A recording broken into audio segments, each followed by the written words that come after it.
We trust the thin blue line to stand between civilization and chaos. We expect the men and women behind the badge to walk into humanity's darkest corners, document unimaginable horrors, and emerge untouched, like clinical machines logging blood spatter and entry wounds with detached precision. But some crime scenes refuse to stay behind the yellow tape. The horror lingers in bloodstained carpets, remote treelines, and sterile interrogation rooms. For the detectives who work them, the case never truly closes. The evidence rides home with them, reshaping how they see their own children, lock their doors at night, and view the strangers around them. These 10 cases didn't just test seasoned investigators, they shattered their professional armor. Driven by shocking depravity, agonizing stagnation, or ice-cold detachment, they forced veterans to stare into the abyss until the abyss stared back. Get comfortable, dim the lights. These are the true crime stories that left the detectives themselves needing therapy. Case 1, Chelsea Bruck. On October 26, 2014, Monroe County, Michigan was swallowed by a dense, clinging autumn fog. It was the kind of night where the damp cold seeps through your clothes and the visibility drops to mere feet. But in a desolate field on the outskirts of town, an abandoned manufacturing hangar was vibrating with life. More than 600 people had gathered for a massive, underground Halloween party. It was a chaotic, surreal environment. The air was thick with the scent of cheap alcohol, stage fog, and sweat. A local rock band, dressed in elaborate costumes, blasted music that bounced violently off the corrugated metal walls. Because it was a masquerade, the entire room was a sea of shifting, unrecognizable faces. People wore heavy prosthetic makeup, latex masks, and layers of face paint. It was a place designed for anonymity, a temporary escape where anyone could be anyone. Among the crowd was 22-year-old Chelsea Bruck. Chelsea was a vibrant, creative young woman who had spent months meticulously hand-stitching a poison ivy costume for the event. The bright green fabric and the intricate leaves she had sewn onto the dress stood out under the flashing strobe lights. She was dancing, laughing, and soaking in the energy of the night, surrounded by hundreds of people. But as the party began to wind down in the early hours of October 27th, the fog outside seemed to creep into the hangar. Somewhere around 3 a.m., Chelsea vanished. She didn't leave a trail. There were no screams that pierced through the heavy bass of the music. There were no signs of a struggle in the mud outside the hangar doors. In a room crammed with 600 pairs of eyes, no one saw her leave. It was as if she had simply dissolved into the darkness of the surrounding cornfields. When Chelsea's family realized she hadn't come home, the machinery of the Monroe County Sheriff's Department sputtered into motion. In the beginning, there was hope. Detectives assumed she might have crashed at a friend's house or lost her phone in the chaos of the party. But as 24 hours turned into 48 and 48 turned into a week, a cold reality set in. What followed was one of the most agonizingly complex missing persons investigations in Michigan history. For the detectives assigned to the case, the party environment became a logistical nightmare. Imagine trying to interview 600 potential witnesses, none of whom knew each other's real names, and all of whom were wearing masks on the night in question. Investigators spent weeks scrolling through hundreds of blurry smartphone photos and shaky videos uploaded to social media, trying to identify the faces hidden behind the makeup. The psychological toll of this phase cannot be overstated. Detectives were living in a state of hyper-vigilant stagnation. Every day, thousands of community volunteers grid-searched the vast, frozen fields of Monroe County. Every day, Chelsea's face stared back at the investigators from posters placed on every storefront. The pressure from the public was immense, but the silence from the landscape was deafening.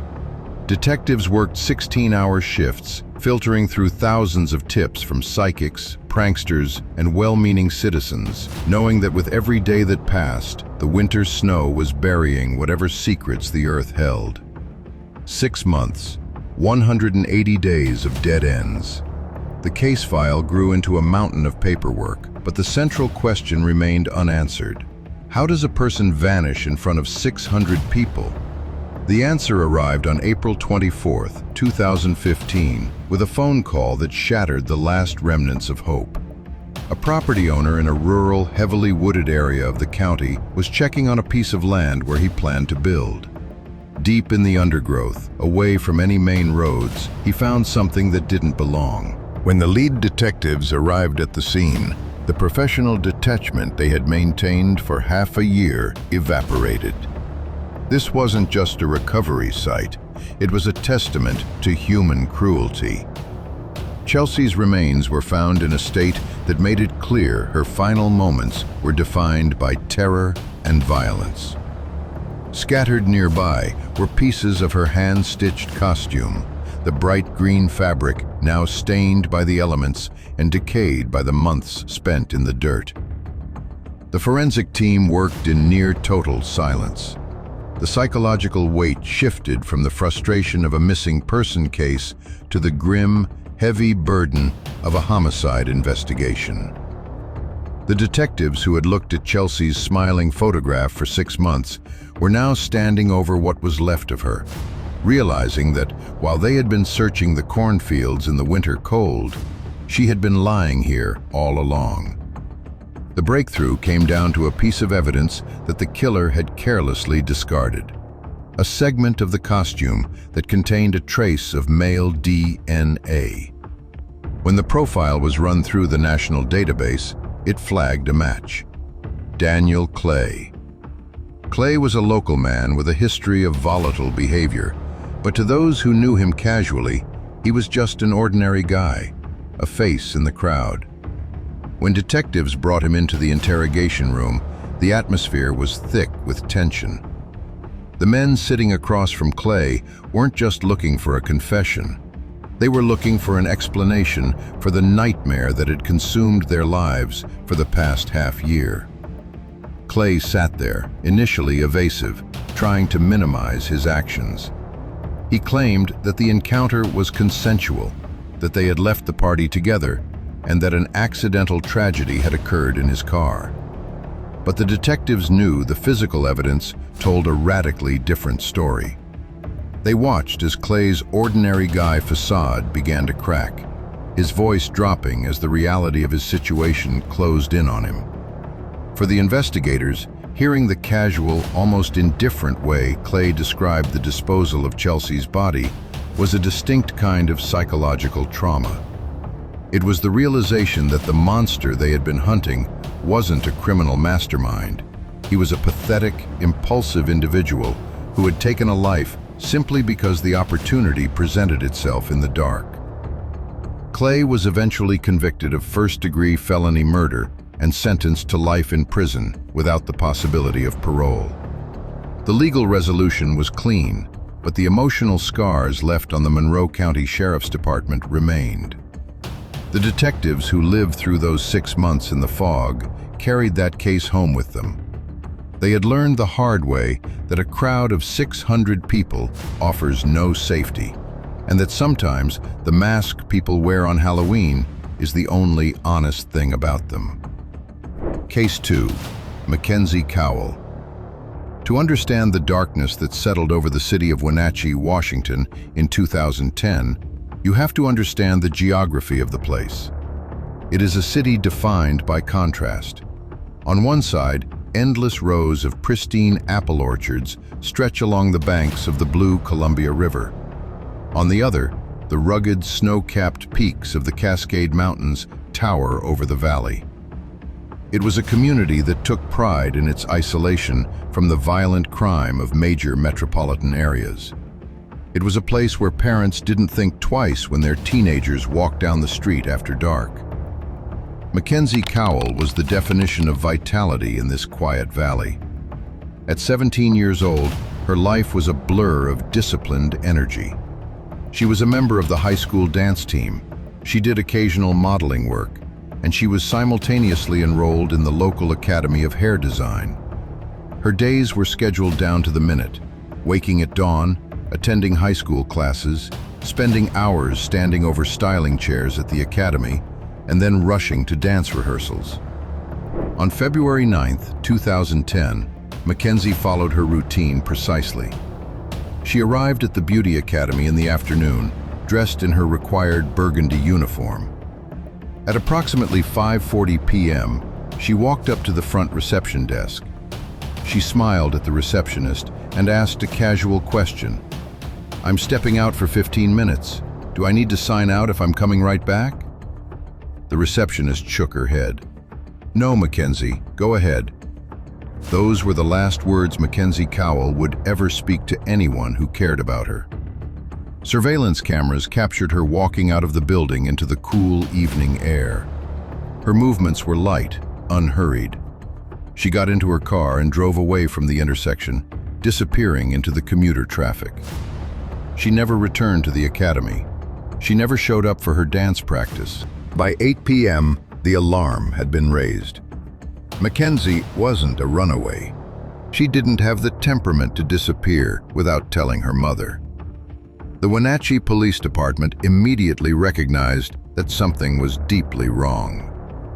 Later that night, her car was found abandoned on a dirt road in a remote area miles from the academy. The keys were gone, the doors were unlocked, and Mackenzie's purse was still inside. The initial phase of the investigation was characterized by a frantic, high-stakes search along the riverbanks and through the orchards.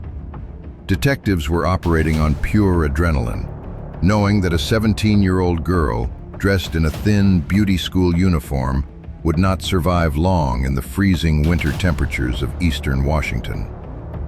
4 days later, the search ended on a rocky beach along the Columbia River, a desolate spot known as Pitcher Canyon. A search party discovered her body. The crime scene was something out of a horror film, a sight that shook the responding officers to their core. This wasn't an impulsive crime of passion hidden away in the woods. The killer had attempted a crude, horrific dismemberment. The level of violence inflicted on the young girl was so extreme, so deliberate, that it sent an immediate shockwave through the police department. The detectives standing on that freezing riverbank realized they weren't dealing with a panicked teenager or a local petty criminal. They were looking at the work of someone who had a profound, dark fascination with the mechanics of death.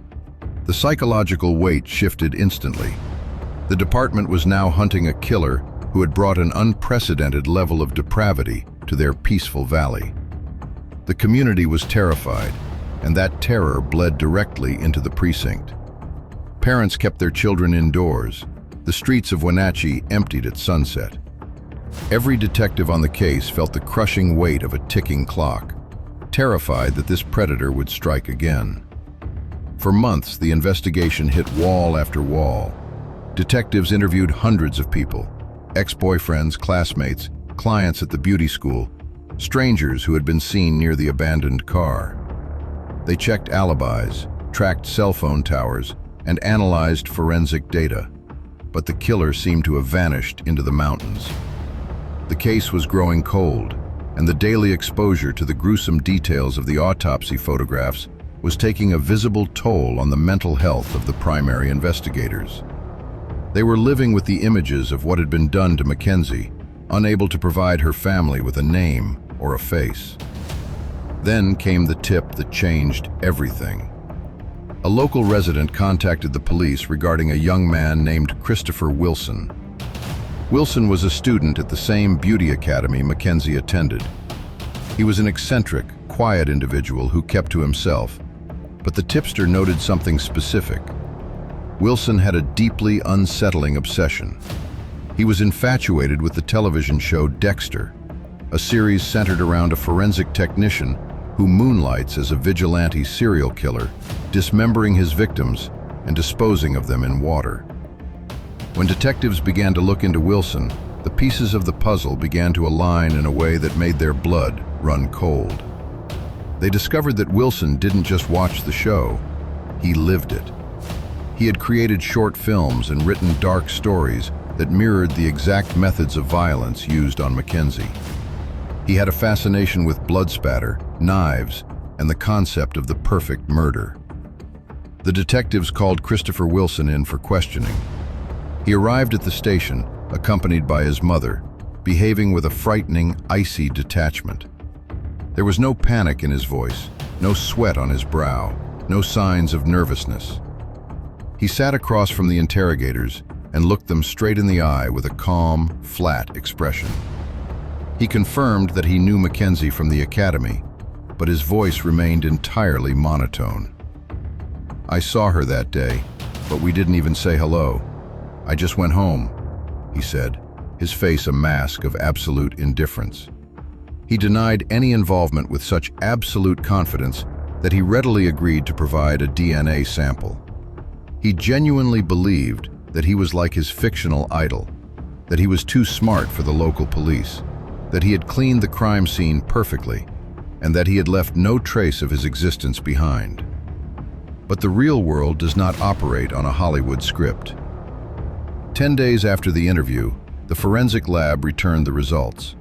When the killer had been wrapping Mackenzie's body at the riverbank, a single microscopic skin cell had become trapped under a piece of heavy-duty duct tape. It was a flaw in his perfect plan, a tiny signature left behind in the dark. The DNA was an undeniable match for Christopher Wilson. When the arrest warrant was executed, detectives searched Wilson's apartment. What they found inside gave the search team a collective chill. It wasn't a home, it was a shrine to violence.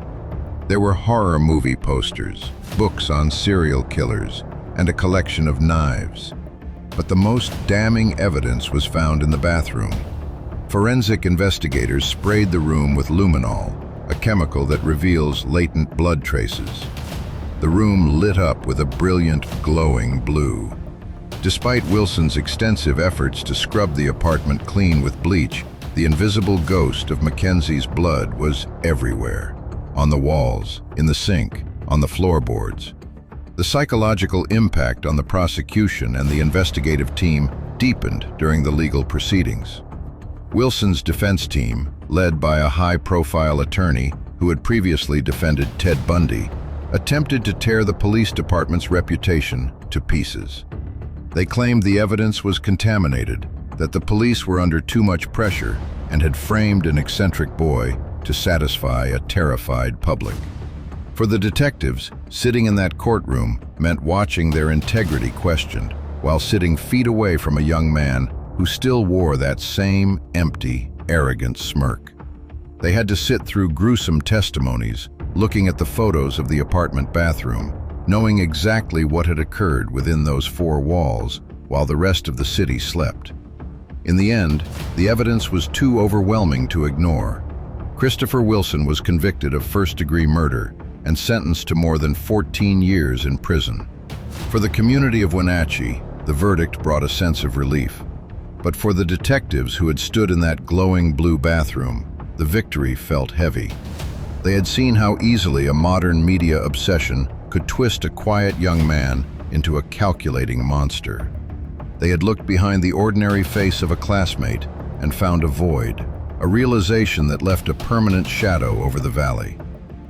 Case 3, Libby Squire. The horror that unfolded in the city of Hull, located in the East Riding of Yorkshire, England, in 2019, didn't begin on the night a young woman disappeared. It began years earlier, in the quiet residential streets, where a progression of deviant behavior was treated as a series of minor nuisance crimes. It was a case that fundamentally altered the way British law enforcement evaluates the psychology of a predator. Libby Squire was a 21-year-old philosophy student at the University of Hull. She was a bright, deeply loved young woman, described by her friends as the emotional anchor of their group. On the evening of January 31st, 2019, Libby went out with her friends to a local nightclub to celebrate a typical student night out.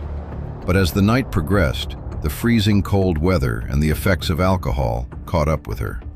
Because she was feeling unwell, her friends responsibly organized a taxi to take her safely home to her student accommodation on Wellesley Avenue. The taxi dropped her off near her home at around 11:30 p.m. But Libby, disoriented by the alcohol and the biting winter wind, never made it through her front door. She lost her bearings. She began wandering the icy streets, her jacket unzipped, her phone dead. Passers-by saw her sitting on a snow-covered bench on Beverly Road, shivering and crying, clearly unable to find her way. Several kind strangers stopped to ask if she needed help, but in her confused state, she politely declined or walked away, trying to maintain her independence.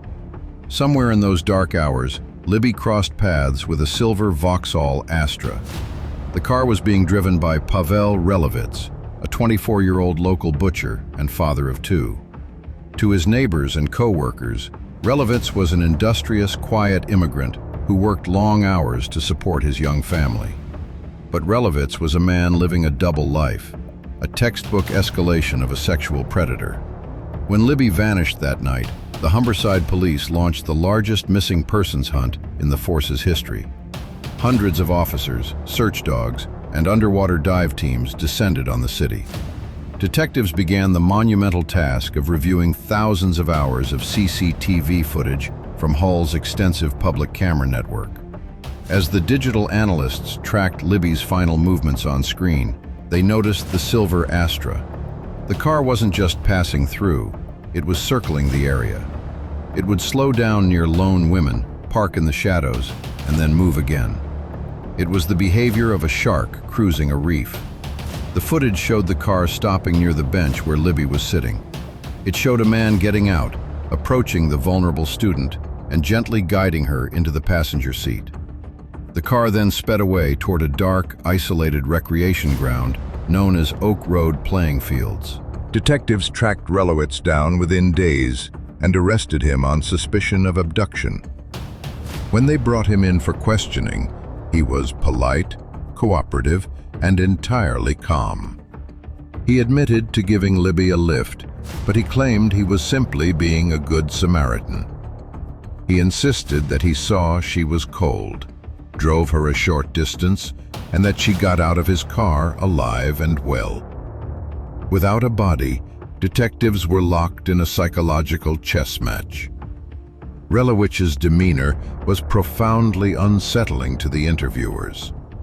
He didn't exhibit the panic of an innocent man wrongly accused, nor the aggression of a cornered criminal. He sat with his hands folded, offering a smooth, practiced narrative of innocence. While Relowitz sat in the cell, a separate team of detectives began investigating his past. What they uncovered turned the stomach of the entire precinct. Relowitz wasn't a first-time offender who had suddenly snapped. For years, he had been terrorizing the women of Hull in the shadows. He was a serial voyeur, a peeping Tom who spent his nights creeping through gardens, looking through the windows of female students, and stealing women's underwear from washing lines. The police had records of some of these complaints, but at the time, they had been treated as isolated, low-level instances of antisocial behavior. Now, the horrifying reality set in for the investigators. They had been tracking a predator who had been training himself in the dark, escalating his behavior from watching through glass to hunting on the streets. The psychological weight on the department was compounded by a sense of systemic guilt. The realization that if these minor warning signs had been taken more seriously, Libby Squire might still be safely in her lecture halls. The agonizing wait ended 7 weeks later on March 20th, 2019. A captain of a passing cargo vessel spotted something floating in the muddy, churning waters of the River Humber, near Cleethorpes, miles away from where Libby had vanished. It was Libby. The post-mortem examination was an exhausting, grim process for the forensic pathologists and detectives. The water had taken a heavy toll on the evidence, but the science remained irrefutable. Traces of Relowitz's DNA were recovered from her body. completely demolishing his story that he had merely given her a casual lift.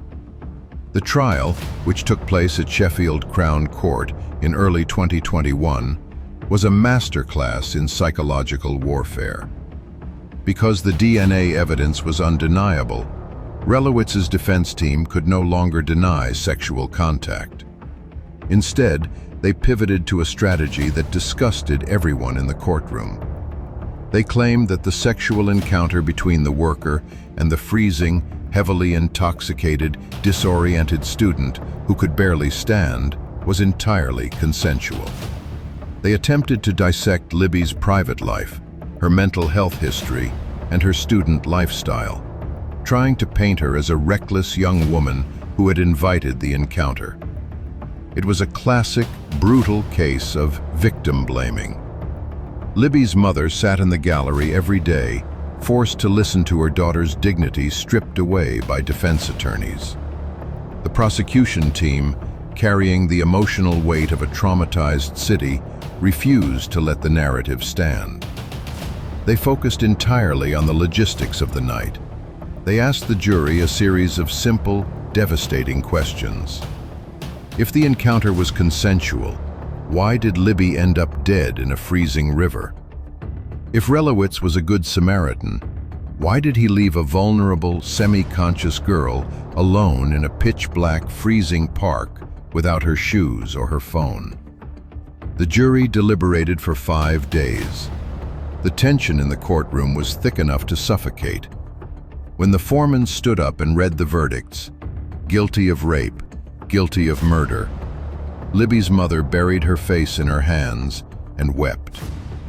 Relowitz remained a statue of absolute ice, his expression unchanged as the judge sentenced him to life imprisonment with a minimum term of 27 years. The legal battle was won, but the case changed British policing forever. The detectives who lived through the search for Libby Squire were vocal about the psychological trauma of the investigation.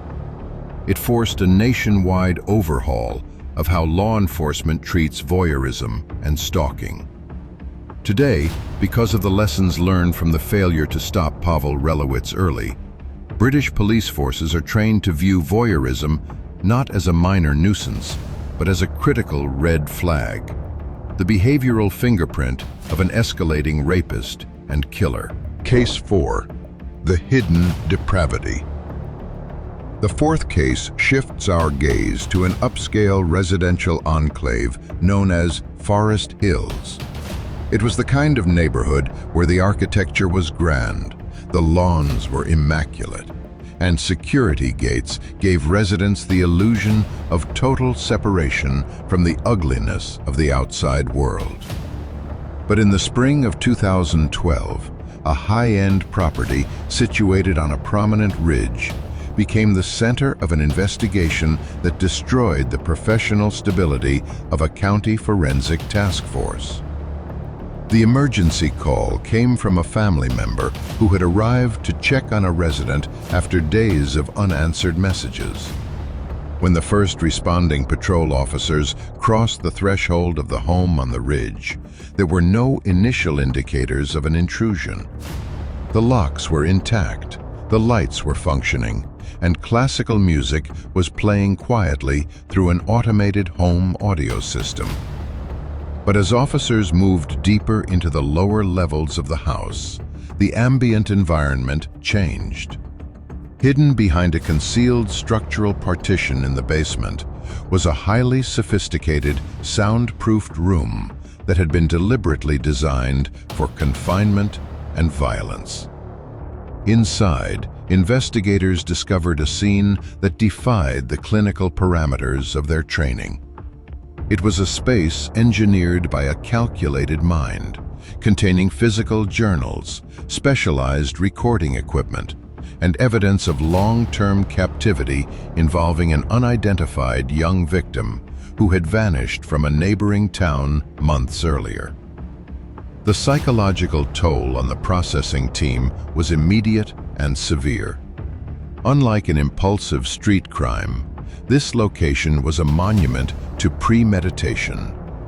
Every element of the room, from the acoustic paneling to the industrial restraints, showed that a seemingly respectable member of the community had spent years cultivating a dark, alternate existence.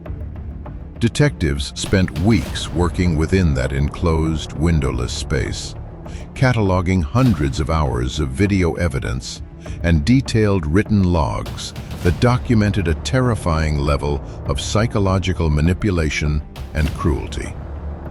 The property owner, a prominent structural engineer who frequently consulted on civic projects, had already left the jurisdiction by the time the room was uncovered. The subsequent multi-state manhunt was characterized by intense pressure, as detectives realized that an individual with deep technical knowledge and substantial financial resources was actively moving through society, potentially seeking another target. When the suspect was eventually apprehended at a remote transit hub, his response to the arrest was not panic, but a cold, technical curiosity. During his subsequent interviews, he discussed the mechanics of his crimes, as if he were explaining a complex engineering blueprint to a colleague. He showed no remorse, no emotional connection to the suffering he had caused, and a total indifference to the legal consequences closing in on him. For the veterans who sat across from him, the trauma lay in his absolute normalcy. He spoke with a refined, articulate cadence, revealing that the mask of civic duty he had worn for decades was entirely hollow. The engineer was ultimately sentenced to maximum consecutive life terms, but the hidden room on the ridge was permanently demolished by order of the court. The investigators who cataloged that space carried a lasting vigilance, realizing that the most severe horrors can be built behind the most expensive walls, shielded by the polite respectability of high society. Case 5. The Larson Family. In the winter of 2015, a quiet cul-de-sac in a classic Midwestern suburb became the focal point of an investigation that challenged the emotional resilience of an entire state police district. The Larson family home was a picture of suburban stability. 2 cars in the driveway, a neatly maintained yard, and a reputation among neighbors as a close-knit, peaceful household. The silence began on a Monday morning when the children failed to arrive at school and the parents missed consecutive professional commitments. A concerned neighbor, noting that the window blinds remained drawn and the family dog was uncharacteristically quiet, requested a welfare check. When deputies entered the residence, they walked into a profound, suffocating silence. There were no signs of a struggle in the main living areas, no shattered glass, and no missing valuables. But upstairs, within the bedrooms, lay the entire family. They had been killed in their sleep with a terrifying precision that indicated the perpetrator had intimate knowledge of the home's layout, the family's schedule, and the vulnerabilities of the house. The immediate reaction of the investigative unit was a mixture of shock and intense urgency. In the initial hours, detectives assumed an outside home invader had targeted the residence. The thought of a ruthless assassin moving from room to room while a family slept sent a wave of panic through the quiet suburb. For 3 days, investigators worked without sleep, processing trace forensics, tracking neighborhood security feeds, and looking for any indicator of a forced entry or a hidden conflict. The psychological turning point occurred when the forensic lab completed its analysis of the entry points and the defensive positioning of the victims. The data revealed an impossible truth. The security system had been disarmed from the inside using a unique master code, and the chemical signatures found in the family's evening meal indicated they had been sedated prior to the attack. The focus of the investigation turned inward, settling on the oldest son, a 21-year-old university student who had returned home for the weekend. To the community, he was an overachieving young man with a bright future. But as detectives dug beneath the surface, they uncovered a dark web of financial deception, failing academic marks, and a deeply ingrained resentment toward the high expectations of his parents. The interrogation of the son was a masterclass in psychological horror. He sat in the room wearing a clean, pressed sweater, speaking in polite, measured tones.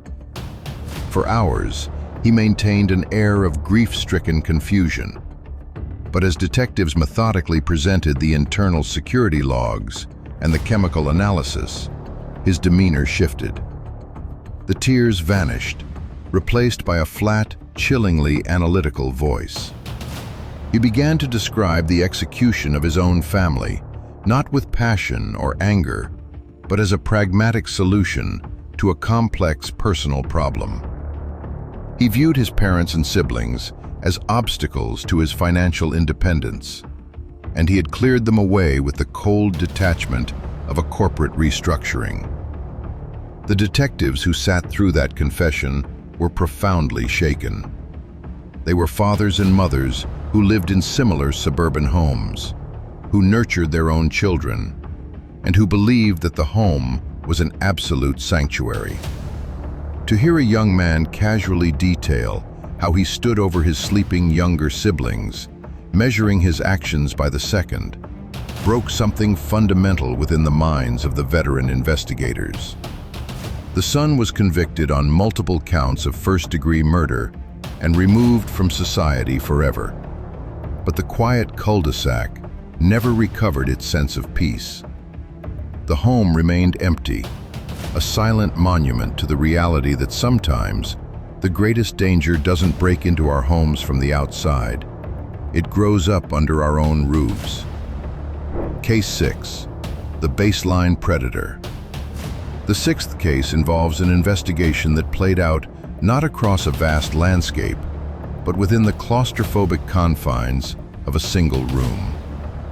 In 2017, a task force in a major metropolitan center was tracking a highly elusive offender known to the media as the Baseline Predator, an individual responsible for a series of targeted assaults and disappearances along a specific transit corridor. For nearly 2 years, the perpetrator had eluded identification by utilizing advanced counter-forensic techniques. He wore gloves, altered his gait to confuse surveillance algorithms, and selected victims who had no logical connection to his personal life. The investigation was an endless cycle of frustration for the task force, leading to a climate of professional exhaustion and intense internal friction. The breakthrough occurred due to a minor traffic infraction. A patrol officer stopped a vehicle near a recent incident zone and noted items in the passenger seat that matched details from a confidential bulletin. The driver was detained, and the case was handed over to the primary interrogation team. What followed was a 72-hour interview process that became legendary within the department for its psychological severity. The suspect was a highly intelligent, manipulative individual who understood police procedure perfectly. He recognized that without direct physical evidence linking him to the earlier scenes, the state's case relied entirely on obtaining admissions during the interview window. The suspect turned the interrogation into a psychological war of attrition. He actively studied the body language of the detectives, identifying their personal vulnerabilities and exploiting them. He would drop subtle hints about the locations of missing victims, only to withdraw them when investigators showed urgency. He played on the detectives' desperation to bring closure to grieving families, dangling pieces of information like a game. For 3 days, the primary interrogators lived in a state of intense psychological manipulation. The suspect's voice was an unchanging, rhythmic drone, that seemed to fill the small room. He detailed his philosophy of control, explaining how he viewed human beings as simple biological mechanisms to be manipulated for his personal amusement. He described the precise moments of his crimes with an artistic reverence that sickened the listeners. By the time a definitive confession was secured, along with the coordinates that allowed recovery teams to locate 3 missing individuals, the lead interrogators were emotionally depleted. They had secured a conviction that took a dangerous predator off the streets, but the price had been paid in full. The echo of that flat, rhythmic voice remained in their ears for years. The experience demonstrated that some predators don't just inflict harm on their immediate victims. They can project their malice into the minds of the professionals tasked with stopping them, leaving invisible scars that no legal victory can truly heal. Case 7. The decades-long hunt. In the rural expanses of Central California, agricultural fields stretch for miles, broken only by irrigation canals and heavy machinery. In the late 1990s, this vast landscape became the setting for a multi-decade investigation that haunted a generation of county detectives. It began with the discovery of human remains beneath the root system of an old, dying tree in a commercial fruit orchard. The initial excavation was expected to be a standard cold case recovery. But as forensic anthropologists cleared the compact clay earth, they discovered that the site was not an isolated burial.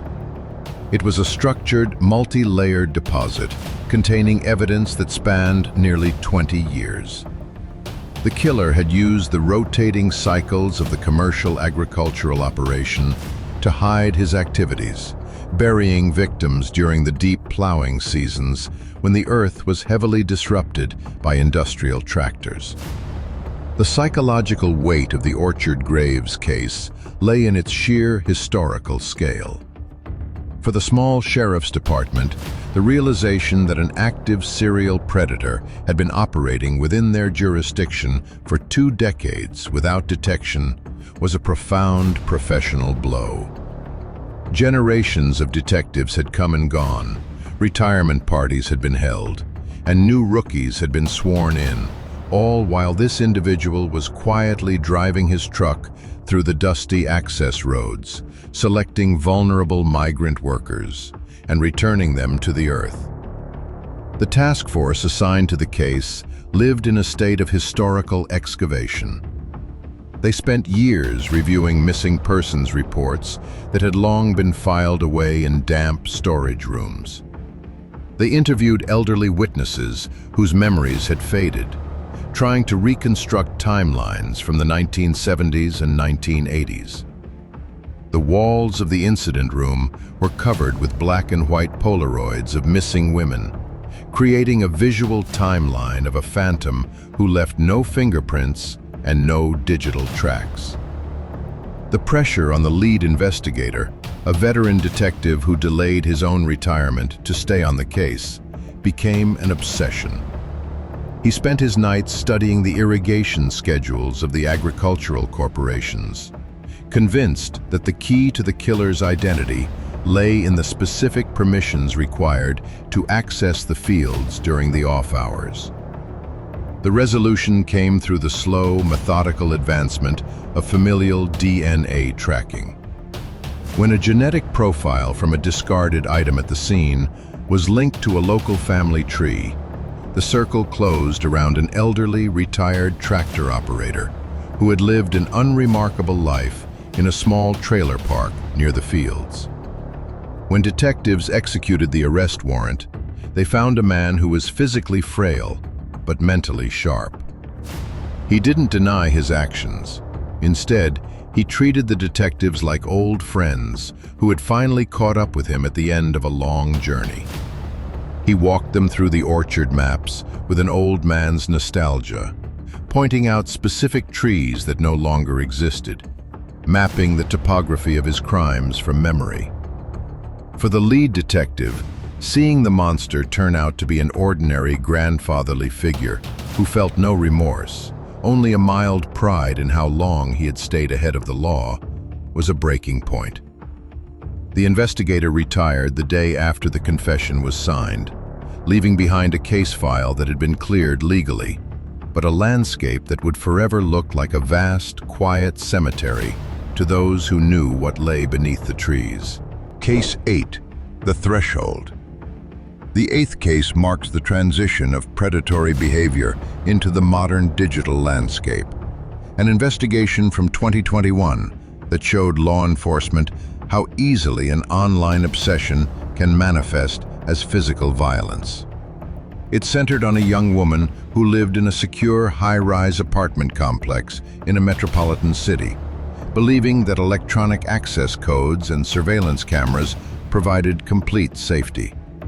For 6 months, she had been subjected to a highly sophisticated campaign of digital stalking. An anonymous user had compromised her personal accounts, accessed her smart home devices, and sent messages that detailed her daily movements within her own apartment.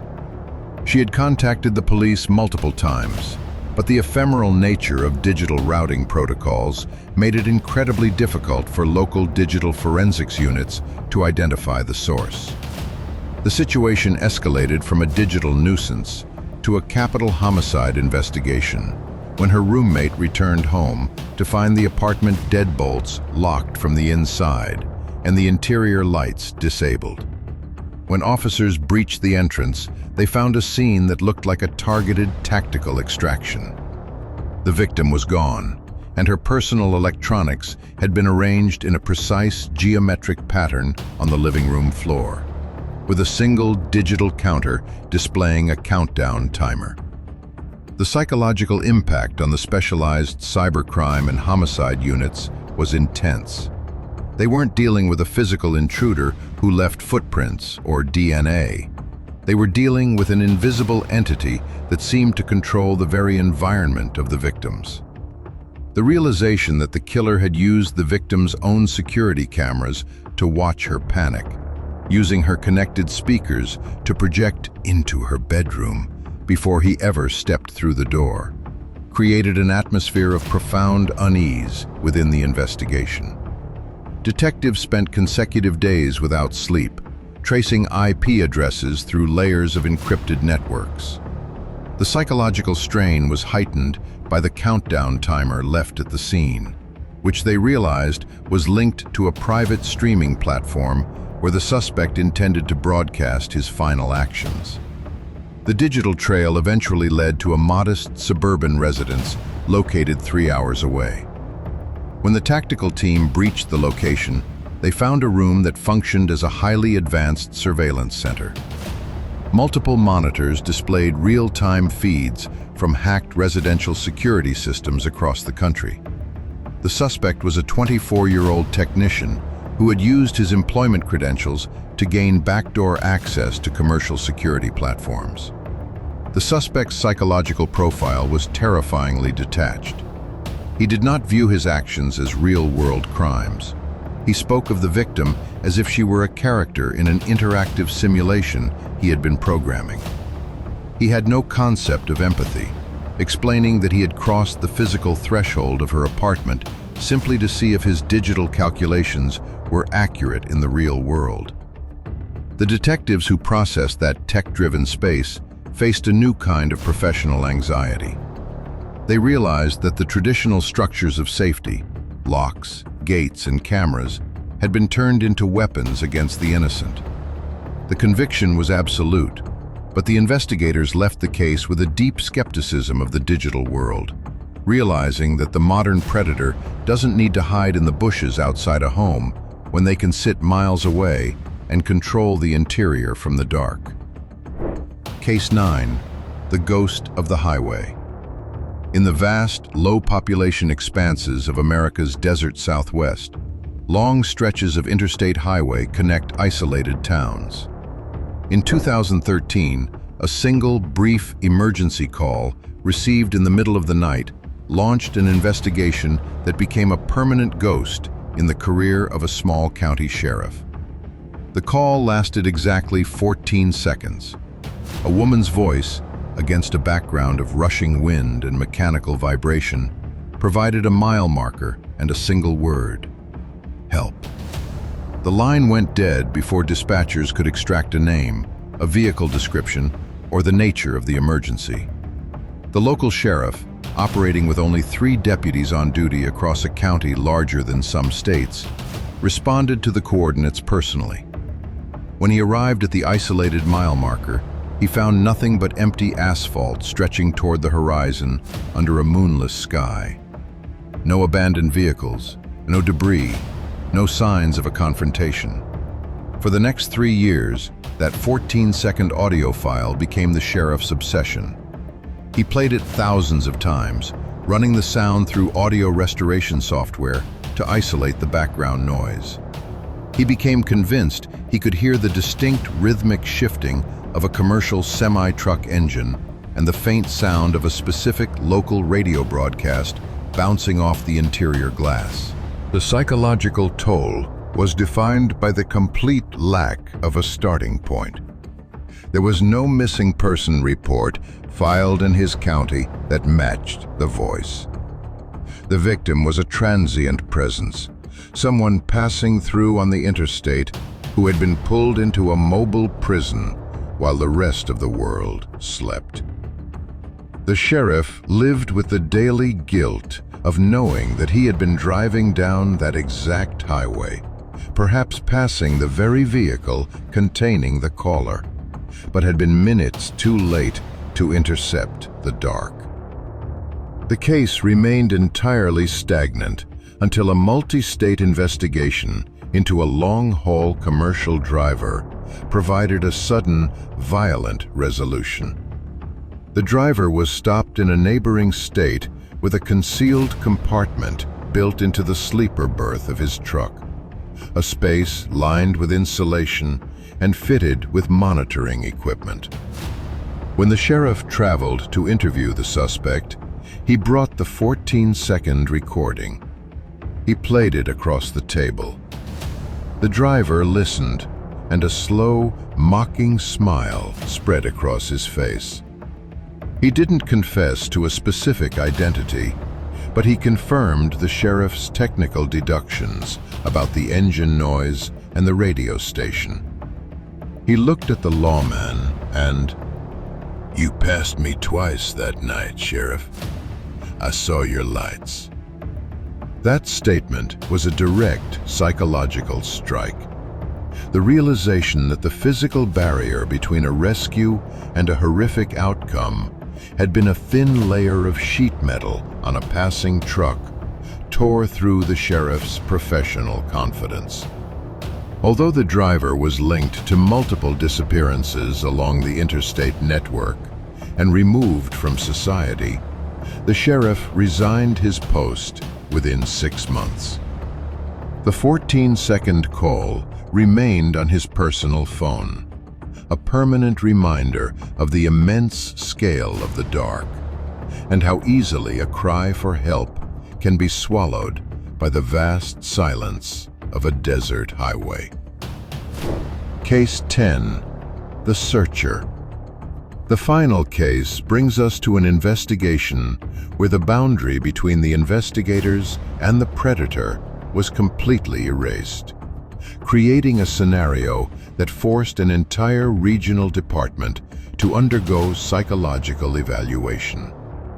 In 2018, a quiet university town was upended by the disappearance of a prominent faculty member who vanished from her campus office during the mid-afternoon hours. The community reaction was an immediate mobilization. A command center was established at the local community center, where police officers, student volunteers, and civic leaders worked together to coordinate daily search grids through the surrounding parks and forest reserves. Among the volunteers was a highly dedicated local citizen, a man who arrived early every morning, assisted in mapping the search sectors, provided coffee to the search teams, and comfort to the victim's family. He became a familiar, trusted face to the detectives leading the task force. He would sit in on the morning briefings, take notes on which areas had been cleared, and offer suggestions based on his deep knowledge of the local trails. The lead homicide detective actively praised his civic spirit, using him as an example of community resilience during press conferences. The psychological horror erupted 3 weeks into the search, when forensic technicians completed a secondary sweep of the victim's office, using advanced chemical markers that detected trace amounts of rare industrial lubricants. The chemical signature was traced back to a specific manufacturing facility in town, the exact facility where the star volunteer worked as an operations manager. When detectives pulled his background file and cross-referenced his personal cell phone data with the afternoon of the disappearance, reality hit the precinct like a physical blow. The volunteer hadn't been helping them find the victim. He had been using his position inside the command center to monitor the progress of the investigation, ensuring that the search grids stayed clear of the remote sector where he had hidden the body. The arrest was executed quietly within the command center itself, surrounded by the maps and flyers he had helped create. During his subsequent interrogation, he showed an absolute lack of fear or shame. He looked at the lead detective, the same man he had shared coffee with hours earlier, and discussed the investigation as a collaborative project they had worked on together. He explained that watching the police follow his false leads, seeing his own face on the evening news as a helpful citizen, gave him a sense of supreme control that surpassed the thrill of the crime itself. For the detectives on that task force, the experience was a profound psychological violation. They had allowed a killer into their inner circle. They had shared their frustrations, their strategies, and their grief with the monster responsible for the horror. The realization that they had looked into his eyes every day and seen only a helpful neighbor showed them how easily their professional instincts could be turned against them. The suspect was convicted and received the maximum allowable sentence, but the command center was permanently closed. The investigators left the case with a deep systemic distrust of the very community they had sworn to protect, realizing that sometimes the person holding the flashlight during a search is the one who created the dark. The files are boxed and placed into climate-controlled archives. The courtrooms are cleared, the juries are dismissed, and the prisons absorb another name into their spreadsheets. Legally, the machinery of justice works exactly as it was designed to. But for the human beings who wear the uniform, there is no simple reset button.